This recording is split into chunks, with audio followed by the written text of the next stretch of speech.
நான் நாடார் இல்லைப்பா, நான் கோனார்.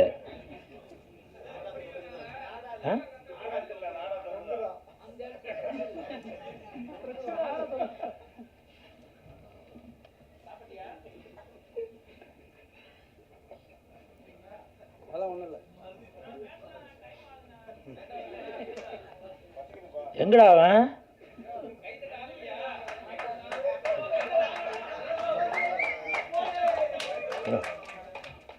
எங்க போயிருந்த? சரி போ, சரி போ போ போ போ. டென்ஷன் பண்ணியிருந்தாங்க.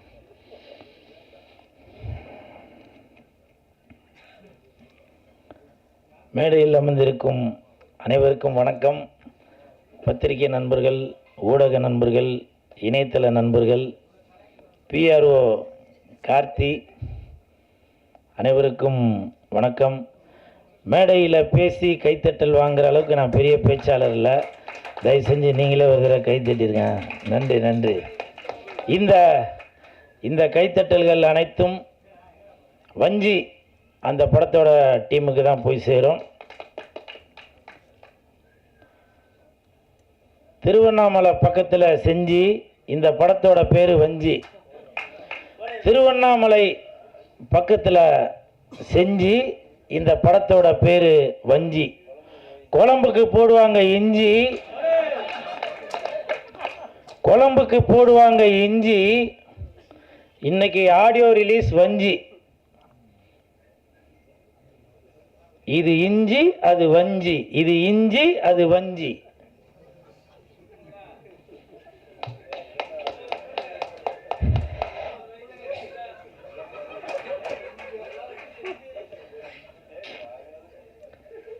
வஞ்சி அந்த படத்தோட தயாரிப்பாளர் விமலா ராஜநாயகம் அவர்களுக்கு என் மனமார்ந்த வாழ்த்துக்கள். மேடம், நீங்கள் 3 படம் தயாரித்து கதை சொன்னீங்க.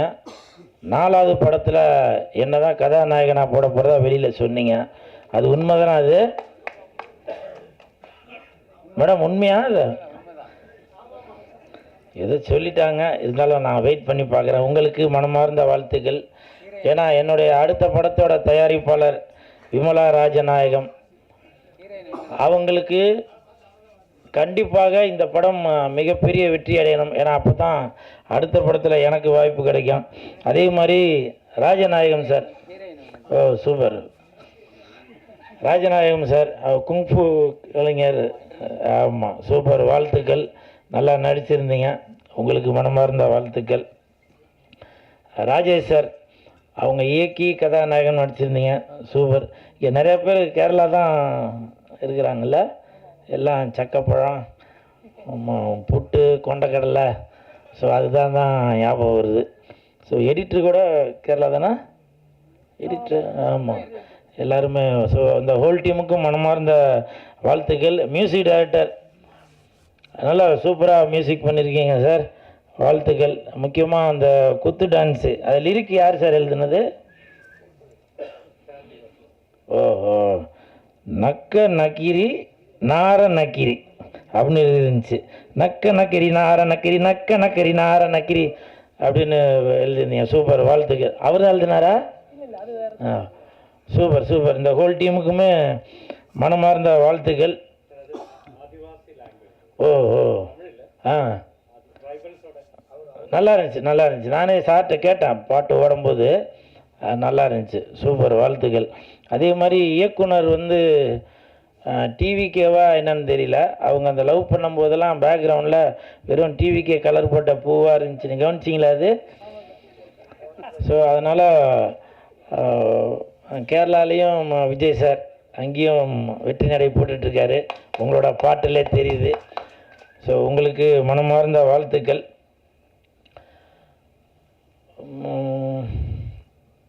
இப்போ சமீபத்தில் பாக்கியராஜ் சார் அவங்க இறந்துட்டாங்க.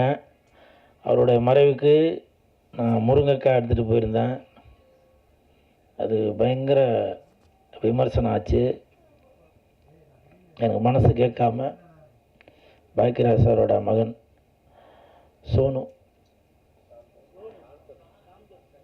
சோனு தான் அவரோட செல்ல பேர். சினிமாவில் தான் சாந்தனுன்னு சொல்லுவாங்க. நான்லாம் சோனு தான் கூப்பிட்டு நான் ஃபோன் பண்ணி சொன்னேன், இந்த மாதிரி தெரிஞ்சும் தெரியாமலும் பண்ணியிருந்தாக்க மன்னிச்சிடுங்க சோனு அப்படின்னு. அப்போ அவர் ஒரு வார்த்தை சொன்னார், இல்லை நீங்கள் எப்போ அப்பா பார்க்க வரும்போதும் முருங்கை எடுத்துகிட்டு வருவீங்க, அதை நானும் பார்த்துருக்கேன். அப்பாவும் உங்களை நிறையா தடவை கிண்டல் பண்ணியிருக்காரு. அதனால் சொல்கிறவங்க 1000 சொல்லுவாங்க, வாழ்ந்தாலும் ஏசுவாங்க, தாழ்ந்தாலும் ஏசுவாங்க அப்படின்னு நானே மனசுக்குள்ளே நினச்சிட்டேன். அடிக்கடி மீனாட்சி சுந்தரம் சார் கூட என்கிட்ட அந்த வார்த்தையை சொல்லுவார். ஸோ அப்போ சோனு என்கிட்ட சொன்ன அந்த வார்த்தை, கண்டிப்பாக உங்களை அப்பா பாக்யராஜ் சார் அவரோட அன்பை பெற்றவர் நீங்கள், அதனால் நீங்கள் எதுவும் கலங்க வேண்டாம் அப்படின்னு அவருக்கு நான் ஆறுதல் சொல்ல வேண்டியவன், அவர் எனக்கு ஆறுதல் சொல்கிறாரு. ஸோ அந்த மாதிரி ஒரு சம்பவம் நடந்துவிட்டு இப்போவும் நான் சொல்கிறேன், நான் பண்ணது நியாயப்படுத்தணும் அப்படின்றதுக்காக சொல்ல வரல. நான் ஒரு சினிமா கலைஞனுங்க, என்னோடய ஸ்டைலில் தான்.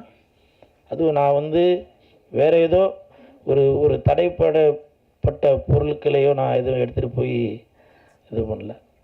பாக்யராஜ் சார் என்றால் அதுதான் அடையாளம். பல பேர் விமர்சனம் செய்திருந்தாலும் சில பேர் எனக்கு ஆதரவாக சொல்லியிருந்தாங்க, அது கூல் சுரேஷ் தவறாக எதுவும் பண்ணலைங்க. சில பேர் சொன்னாங்க, நீங்கள் முருங்கை கட்டு எடுத்துகிட்டு போகாமல் அதை மாலையாக கூட செய்து எடுத்துகிட்டு போயிருக்கலாம் அப்படின்னு. எனக்கு அதெல்லாம் தோணலைங்க, புரியுதுங்களா?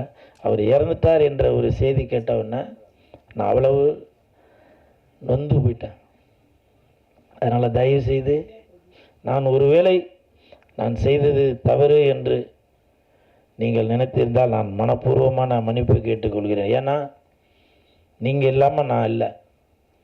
நீங்கள் என் மேலே வச்சுருக்க அன்புனால தான் என்னை பற்றி நீங்கள் விமர்சனம் செய்கிறீங்க. அது எனக்கு புரியுது, நான் புரிஞ்சுக்கிட்டேன். அதனால் என்றைக்குமே உங்கள் மனசு நோகும்படி நான் நடந்து கொள்ள மாட்டேன். இன்னொன்று, என்னை பற்றி பேசுங்க, பரவாயில்ல. நான் உங்கள் வீட்டு பிள்ளை, உங்கள் அண்ணனாக, தம்பியாக, மாமனாக, மச்சானாக, சித்தப்பனாக, பெரியப்பனாக என்னை பற்றி பேசுங்க. ஆனால் பார்த்திபன் சாரை அப்படி பேசலாமா? பாக்யராஜ் சாரோட இயக்குனர், அவர் உதவி இயக்குனர், அவர் கூடவே இருந்தவர். அதனால தான் பாக்யராஜ் சாரோட ஸ்டைல் என்னவோ அதே தான் பார்த்திபன் சார். அவருக்கு பேனா மாலை போட்டார், பேடு, பென்னு. இப்போ சமீபத்தில் கூட ஃபோட்டோ வேறு மாதிரி பார்த்த மாதிரி இருக்குது, மக்களை பார்த்த மாதிரி இல்லை, ரசிகர்களை பார்த்த மாதிரி இல்லைன்னு சொல்லி வேறு ஃபோட்டோவை மாற்றினாங்க. ஆனால் அதை கூட விமர்சனம் செய்துட்ருக்கீங்க. நாங்கள் என்னங்க அப்போ உங்களுக்கு என்ன ஒரு கேளிக்கை பொருளா? என்னை பற்றி என்ன வேணால் சொல்லுங்கள். பாக்யராஜ் சாரையோ பார்த்திபன் சாரையோ தயவுசெய்து எதுவும் விமர்சனம் பண்ணாதீங்க. அது அவங்க 2 பேருக்குள்ள, குருவுக்கும் சிஷ்யனுக்கும் உள்ள அது அண்டர்ஸ்டாண்டிங். அது நம்மளாம் ரசிகர்கள் தாங்க. அதனால் தயவுசெய்து என்னை பற்றி என்ன வேணால் சொல்லுங்கள்.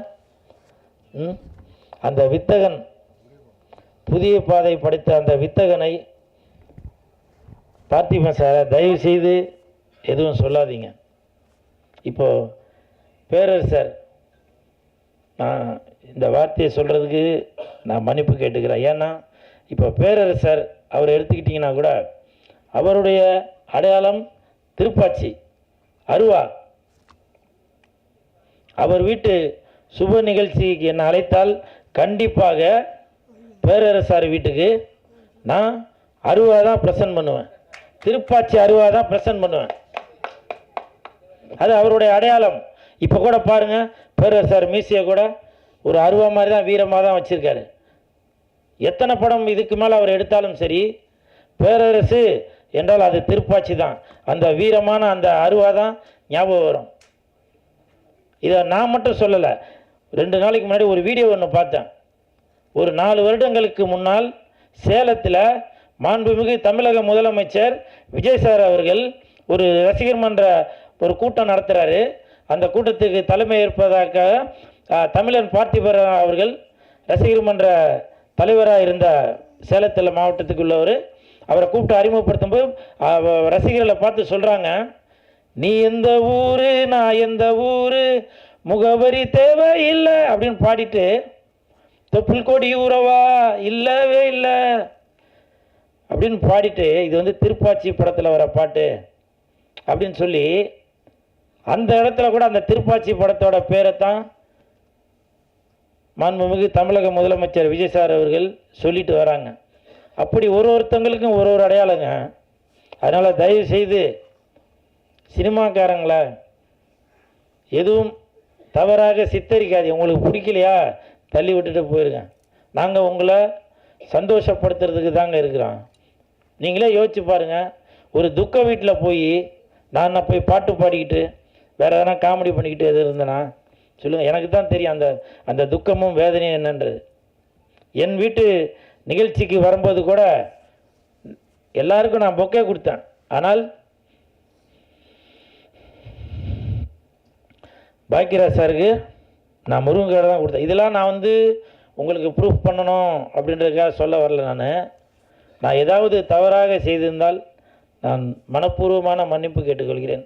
அது மட்டும் இல்லை, தமிழக முதலமைச்சர் மாண்புமிகு விஜய் சார், நீங்கள் பாக்கியராஜ் சாருக்கு அரசு மரியாதையை கொடுத்தீங்க. ஒரு சின்ன ரிக்வெஸ்ட், நான் சினிமாக்காரனாக கேட்கல, ஒரு ரசிகனாக கேட்குறேன், தமிழக மக்களில் ஒருவனாக கேட்குறேன். பாக்கியராஜ் சார் வாழ்ந்த அந்த தெருவுக்கு அவருடைய பேரை வைக்கணும் அப்படின்னு சொல்லி நான் தாழ்மையோடு கேட்டுக்கொள்கிறேன். தட்டுங்க சார், தட்டுங்க சார். நன்றி சார். ஏன்னா அவருடைய படங்களில் நிறைய பேர் நினைப்பாங்க ஏதோ டபுள் மீனிங் அப்படி இப்படி இருக்குன்னு. படத்தில் நடக்கிறது மட்டும் இல்லைங்க, நிஜ வாழ்க்கையில் நம்ம என்னென்ன செய்து கொண்டு இருக்கிறோமோ, ஒரு குடும்பத்தில் என்னென்ன நடக்குதோ அது அப்படியே அப்பட்டமாக மக்களுக்கு வெளிக்கொண்டவர் தான் பாக்கியராஜ் சார் அவர்கள். அதனால் இந்த குடும்பங்கள் கொண்டாடும் பாக்கியராஜ் சாரை, தமிழகத்திற்கு பெருமை சேர்த்த பாக்கியராஜ் சாரை மாண்புமிகு தமிழக முதலமைச்சர் விஜய் சார் அவர்கள் பாக்கியராஜ் சார் வாழ்ந்த அந்த தெருவுக்கு அவரோட பேர் வைக்கணும்னு ரசிகர்கள் ஒருவனாக நான் தாழ்மையுடன் கேட்டுக்கொள்கிறேன். அப்புறம் நடிகர் பாவா லட்சுமணன் அவர்கள், அவர் உடல்நிலை சரியில்லாமல் நோய்வாய்ப்பட்டு தங்க இடமில்லாமல் இருந்தார். அந்த தகவல் எனக்கு தெரிந்தவுடன் நான் லெஜண்ட் சரவணன் சார்கிட்ட போய் சொன்னேன், இந்த மாதிரி உடம்பு முடியாமல் இருக்கிறாரு, அவருக்கு உதவிகள் தேவைப்படுது சார் அப்படின்னு. 2 லட்ச ரூபா பணம் கொடுத்தாரு. தாய் உள்ளத்துடன் 2 லட்ச ரூபா பணம் கொடுத்தாரு. பணம் கொடுத்தது மட்டுமல்லாமல், நீங்கள் வீட்டுக்கு போனதுக்கப்புறம், ஒரு வீடு வாடகை வீட்டுக்கு போனதுக்கப்புறம் உங்களுக்கு தேவையான அனைத்து பொருட்களும், வீட்டுக்கு தேவையான ஃப்ரிட்ஜு, மிக்சி, குக்கரு, எல்லா பொருட்களும், படுக்கிறதுக்கு பெட்டு, தலகாணி எல்லாமே நான் வாங்கி தரேன், நீங்கள் முதல்ல வீடு பார்த்து போங்க அப்படின்னு சொல்லியிருந்தார். இப்போ அவர் வீட்டுக்கு போனதுக்கப்புறம் இன்னைக்கு மத்தியானம் ரசிகர் மன்ற செயலாளர் சுதாகர்கிட்ட சொல்லி அவருக்கு தேவையான பொருட்கள் எல்லாமே வாங்கி கொடுங்க அப்படின்னு தாய் உள்ளத்தோட சொன்ன அந்த லெஜண்ட் சரவணன் அவர்களுக்கு என் மனப்பூர்வமான நன்றிகளை தெரிவித்துக் கொள்கிறேன். ஏன்னா புரட்சி தலைவர் எம்ஜிஆர் ஐயா அவர்கள் எப்படியோ அதே மாதிரி சொன்னதை செய்து கொண்டு இருக்கிறார். அவருக்கு என் மனமார்ந்த நன்றி. லெஜண்ட் சார், நீங்கள் சினிமாவில் மட்டும் கதாநாயகன் இல்லை, நிஜத்திலும் கதாநாயகன். நீங்கள் செய்கிற நல்ல விஷயங்கள் நிறையா பேருக்கு வெளியில் தெரியாது. ஏன்னா இந்த கைக்கு கொடுக்குறது இந்த கைக்கு தெரிய வேணாம் அப்படின்னு பல பேர், பல குடும்பங்களுக்கு, பள்ளி குழந்தைகளுக்கு நீங்கள் பல உதவிகள் செய்துட்டு வரீங்க. நீங்கள் நீடூடி வாழணும். அதே மாதிரி இந்த செய்தியை தெரிந்தவுடன் மாண்புமிகு கல்வித்துறை அமைச்சர், செய்தித்துறை அமைச்சர் திரு ராஜ்மோகன் அவர்கள் உடனே எம்எல்ஏ ஹாஸ்டலில் ஒரு வீடு ஒன்று ஒதுக்கி அவருக்கு கொடுத்து இன்னைக்கு நான் ஒரு உடல் நலத்தோடு இருக்கிறாரு. அதனால் ராஜ்மோகன் சார், நீங்கள் இந்த விஷயத்தை கேள்விப்பட்டு உடனே ஒரு நடவடிக்கை எடுத்து அவருக்கு வீடு கொடுத்து தங்க வச்சுருக்கீங்க. இதுதான் நான் இப்போவும் நினைக்கிறேன், ஒரு நல்ல அமைச்சரைத்தான் தமிழக மக்கள் தேர்ந்தெடுத்திருக்காங்க. ஒரு நல்ல அமைச்சருக்கு தான் சரியான பதவியை மாண்புமிகு தமிழக முதலமைச்சர் விஜய் சார் அவர்கள் கொடுத்திருக்காங்க என்பதை நான் இந்த நேரத்தில் பெருமைப்பட்டுக்கிறேன். அது மட்டும் இல்லை, பாவா லட்சுமணன் அவர்களுக்கு உதவி செய்த அனைவருக்குமே நான் இந்த நேரத்தில் நடிகர்கள் சார்பாக மனப்பூர்வமான நன்றியை தெரிவித்துக் கொள்கிறேன். இன்னமும் நீங்கள் பல சேவைகள் செய்து கொண்டே இருக்கணும். டிவிக்கே தமிழக வெற்றி கழகம் இன்னும் மென்மேலும் பல உதவிகளை மக்களுக்காக செய்து கொண்டே இருப்பார் என்பதை இந்த நேரத்தில் தெரிவிக்கொண்டு, வருகை தந்த அனைவருக்கும் என் மனமார்ந்த நன்றி நன்றி நன்றி. இது இஞ்சி அது வஞ்சி, இது இஞ்சி அது வஞ்சி.